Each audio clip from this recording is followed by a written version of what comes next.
In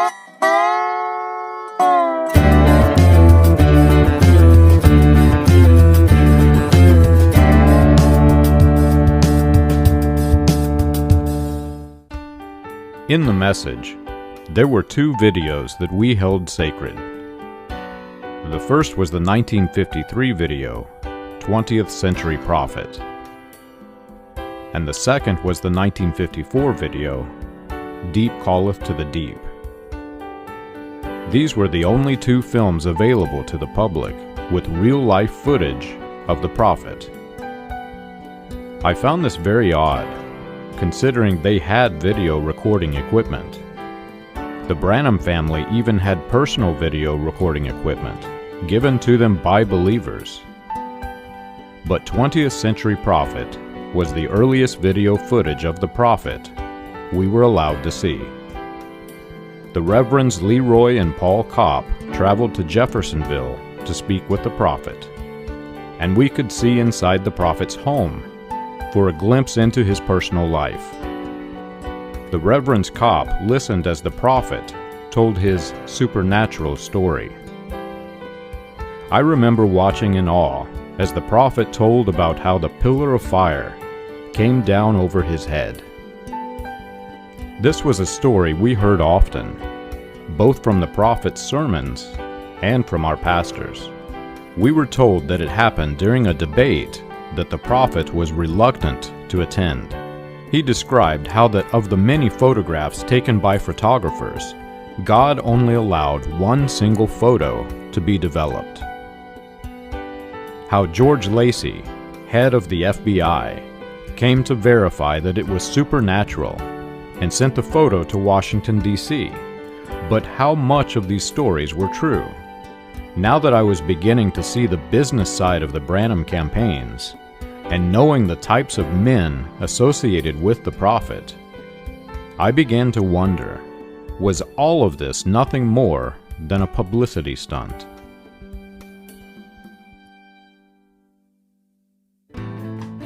When I learned that the Assemblies of God had publicly rejected the movement William Branham ignited from Canada, and knowing that F.F. Bosworth, who was a member of Branham's campaign team, was a founding father of the Assemblies, I began to wonder, how would this impact their crowd size?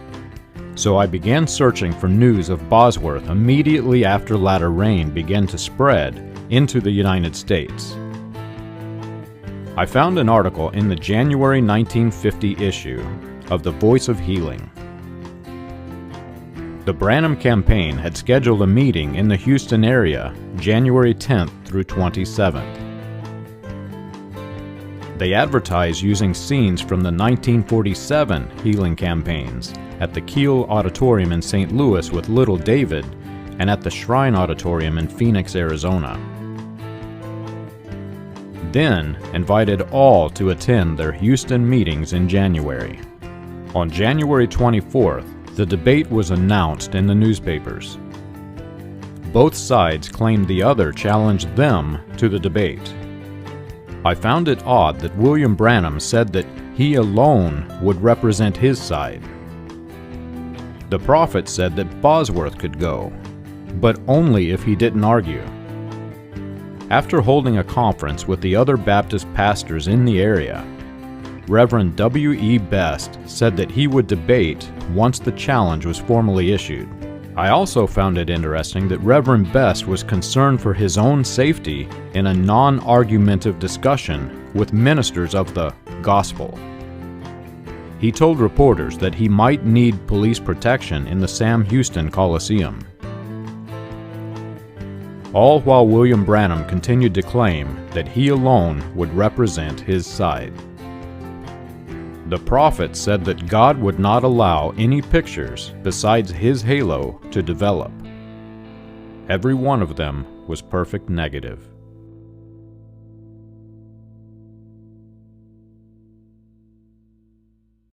The Houston Press covered the debate on January 24, 1950.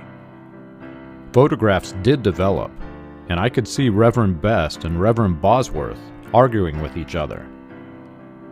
Reverend Best explained that he was not opposed to divine healing, but was opposed to divine healers as such, and quoted the Apostle Paul's description of deceivers in the last days. I was shocked as I looked at the number of photographs that did develop. But I was even more shocked at the violence that erupted at the meetings. Ministers of the gospel swinging fists like they were in a boxing ring. Immediately after the fight broke out, the Baptist ministers quickly fled the building. And it wasn't until after the debate that William Branham took the platform. After a brief speech, the reporters described his military-style exit from the building into the night. During this speech, a photographer took a photo of William Branham, the men behind him, and a light above his head. This light, we were taught, was the pillar of fire from the Bible, an evidence that God was with the prophet.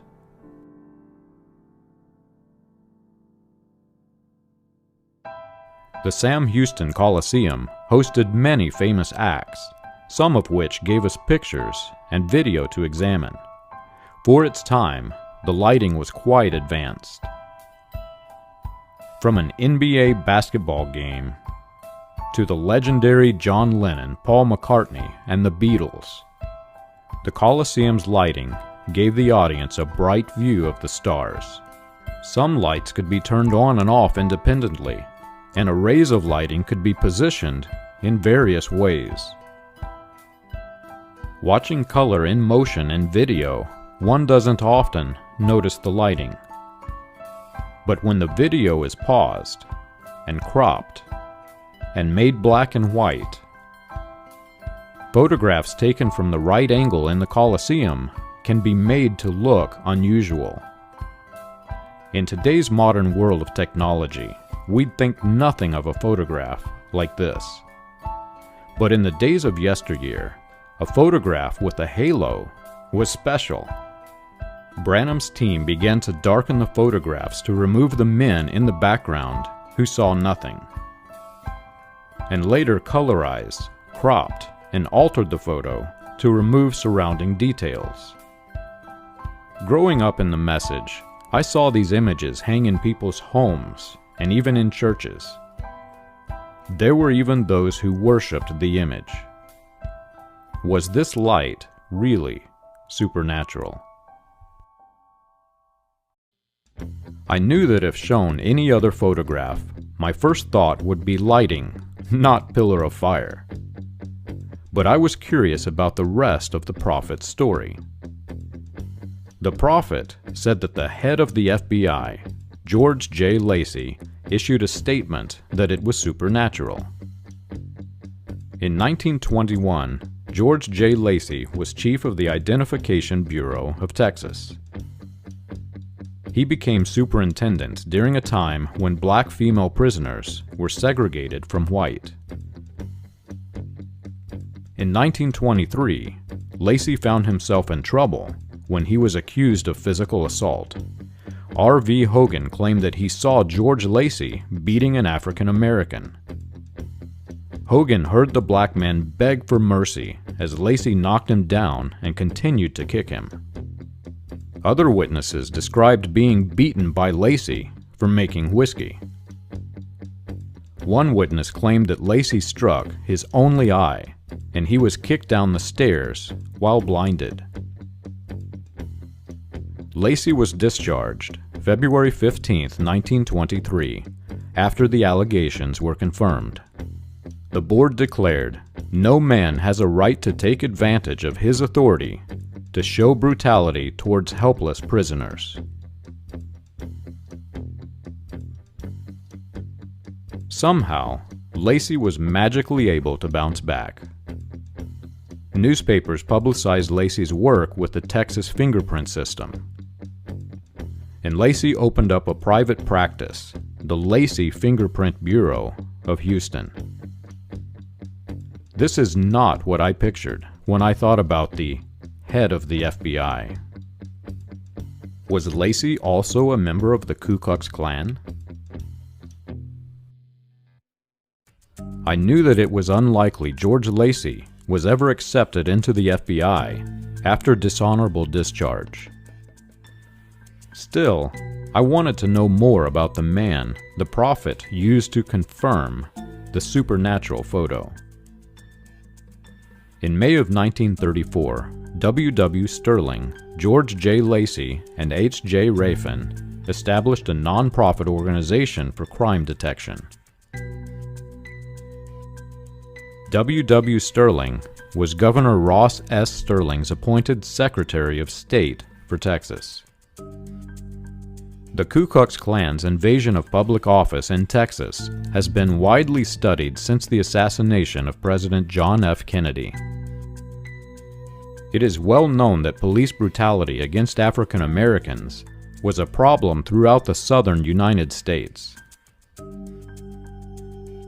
But in Texas, where Roy E. Davis had based his operations, men like Lacy beating African Americans was very common. Fortunately, in Houston, where Lacy and Sterling were operating, Klan activity has been well documented. In Houston specifically, the Klan's primary agenda was moralism and resistance to change. The Klan in Houston was so violent that Klan members were identified and asked to end the violence. Among those named as members in 1923 was Ross S. Sterling. Sterling was among those who joined the Klan in its early days and was asked to end Klan violence.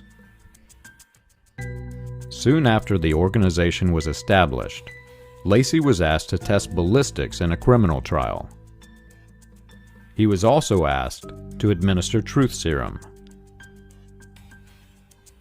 Though he wasn't a federal agent, Lacy's ties to Texas government enabled him to operate at a state level. By 1938, Lacy had advanced to president of the Texas Division of the International Association for Identification. Still, his assisting in criminal trial was far from federal. Lacy always remained a private investigator, helping to examine documents for attorneys in criminal trial. I found it interesting to read some of the things Lacy said in his interviews. Awful statements, highly inaccurate, and yet exactly what the prophet said in his sermons. When a man drops to criminal life, he can get low, but he can't get as low as a woman criminal. I was shocked the first time I read his full report concerning the halo. It did not mention the pillar of fire. It did not mention the supernatural. The photographer did not rush the photo to the FBI. Gordon Lindsay of Branham's campaign team made the request. Lacy described his scientific method to confirm the photo was not retouched and the negative was not altered, and summarized his findings by simply stating that the light in the Colosseum had been captured by the film, the same exact way that any professional would describe the photographs of the lighting above the head of the Beatles.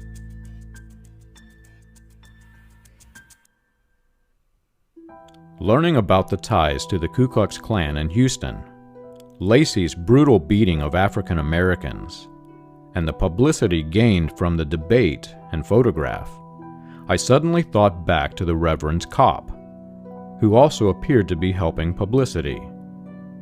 Who were they? Why did these two men, who weren't in the message, decide to make this video? Did they really believe the halo story after having been in the bright lights themselves? Or were they too part of a much bigger plan?